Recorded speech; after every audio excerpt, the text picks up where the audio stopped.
Hey, it's Patrick, and today I'm going to show you how to install the Ness Diamond Floorboards on this 2020 Road Glide.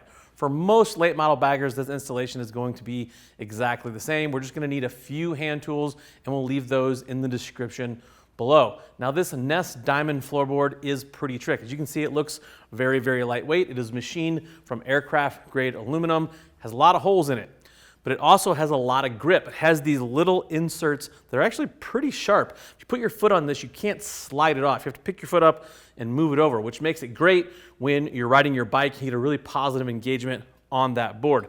Nice and lightweight. This also comes in blue, red, black, and chrome. Now, not only are we going to show you how to install the driver board, we're going to show you how to install the passenger board. That's right, this comes with a matching passenger board, as well as a complete line of other Ness Diamond accessories if you want to run this theme through your bike. The other thing they have that is pretty trick is they have a mini version of the driver board. You can see the full version here is about 12.5 inches long. You can see the size difference. Now, why would you want that mini one? Well, save you a little bit of weight, aesthetically changes the look of the bike, but it also offers quite a bit more cornering clearance. When you start to drag floorboards on a bagger, it's always this back edge that starts to drag first. So you can see the shortness of this board. It knocks a few inches off the back here, so it gives you more ground clearance. Overall, this is going to be a pretty straightforward install. You could do this on your garage floor. You don't necessarily have to have a fancy lift.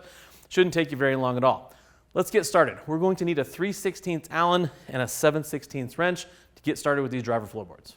All right, take these off. It's pretty straightforward. There's this 7/16 nut here. Throw our wrench on there, our 3/16 Allen up in front, and just break them loose. Round and round we go until they come off. And then we'll repeat the same thing on the back of the bracket. We are going to reuse this hardware when we put the new boards on. So these are pretty symmetrical. The only reason I would say there's a right and left is because I like to take the logo here and put it towards the front of the board. We're gonna take our hardware that we took off, we're gonna slide these over the top of our brackets, slide them in, take our nut, put it on the back, and just snug them up. Also, you're gonna need a 7/16 socket to put this back on if you took it off with a wrench. Because of these little pockets right here, when we go to put the nut on there, you won't be able to get a wrench, so you're gonna have to use a socket. You want them to be fairly snug so they're not flopping and rattling around, but you don't have to worry about really gorilla arming them down. You don't even really need any Loctite. That is a lock nut on there, so just tighten them back up and give them a little bit of snug. All right, it's easy as that. Now we're just gonna go to the other side and do the exact same thing. Pay no attention to the pirate ship level of rust that we have on our bike. It's from Florida, it's okay. Now we're ready for the rear floorboards. So for the passenger floorboard here, if you have a lift and you can get kind of like this height up to work on this, this is great. If you're going to be doing this when it's on the kickstand, I recommend taking this whole mount off and taking this over to a bench or a table. If you're gonna take this off, you'll need a 3/16 and a 1/4 inch Allen to pull these two bolts out. If you have a lift like this, we can just do it right here. So the first thing we need to do is we need to pry this top part off. If you need to get a screwdriver or something underneath there, that's fine, but you should just be able to pull that right off there like that. So the next thing we need to do is take our 3/16 Allen. There's a little Allen screw under here. Now we don't want to take it all the way out.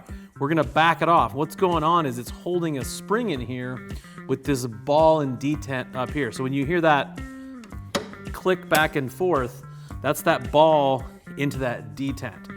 This is a short screw. It will just drop right out of there. If it drops out of there, there's a spring in there. You're gonna wanna put that spring back in there. That should be about all we need. You can feel the board get a little looser.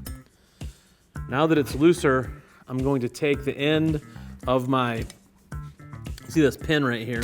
You may have to push on your floorboard a little bit. I'm gonna take the end of my Allen wrench. I'm going to push on this pin right there like that. It's gonna come out this side. Save that, you're gonna need it. Also, if I let pressure off this, see that board move up? That ball could probably come out. It's also gonna put this little pin into bind. So we wanna keep just a little bit of pressure on this. We're gonna push that like that.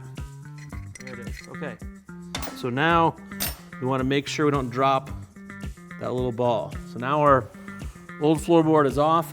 This is the ball I was talking about. This ball will just come right out of here. That spring will come out of there, but right now we want to just leave this just like that. This is our board. It's gonna drop down in here like this. We're gonna slide our pins in that we took out either way as we press down on this ball and spring. So to keep our pins from sliding out, Ness sends some tiny little set screws that go in here. You need a 3/32 Allen and some blue Loctite. What I'm gonna do is I'm gonna put our Loctite on there now, and I'm gonna get these screws started in there. We don't want the screws going all the way through into the hole. We just want them started. We're gonna put this on, slide our pins in. If you can't get that started, back that screw off just a little bit. It'll allow that to move down. I'm gonna come back, tighten up our set screws, and we'll come back down here and put the tension on our spring.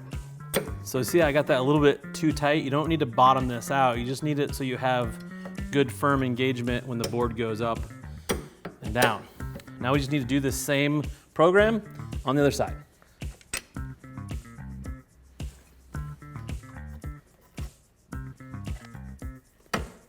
She fancy. Not a lot of hassle for a pretty cool upgrade, both visually and functionally. Shouldn't take you much more than about 45 minutes with basic hand tools. Even if you don't have a lift and you're doing this on your garage floor, it's pretty straightforward. If you're looking for more information on these floorboards, go ahead and hit that info tab on your desktop or mobile device. That'll take you to the product detail page where you can read other riders' reviews and more specs about these boards. If you're still looking for more information, feel free to reach out to our customer service team. They would love to talk to you about what works best for you, your motorcycle, and your budget. I am Patrick. Thank you for watching. Now go work on those motorcycles.